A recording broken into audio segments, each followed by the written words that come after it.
Hello বন্ধুরা, আজকে গিয়েছিলাম আমি মাঠে। মাঠে গিয়ে দেখো তোমাদেরকে একটা ভালো জিনিস দেখাচ্ছি। এই যে দেখছো এটা হচ্ছে আমরা যে পেঁয়াজ খাই সেই পেঁয়াজকলি বা পেঁয়াজের গাছ থেকে যে ফুল বেরোয় সেটাই পেঁয়াজকলি।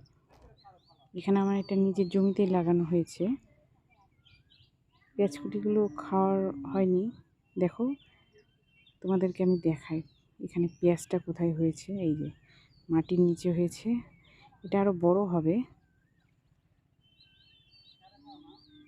এগুলো গ্রামেতে না সত্যি কত সুন্দর, নিজের হাতে জমি থেকে জিনিস তোলার একটা আনন্দই আলাদা, যেটা তুমি শহরে পাবা না। এই জিনিসটা শুধু গ্রামেই পাওয়া যাবে। নিজের চোখে নিজে হাতে লাগানো এর যে কী আনন্দ, সেটা তুমি একমাত্র গ্রামে গেলেই দেখতে পাবা। কেমন লাগলো তোমাদেরকে একটু জানাবা তো।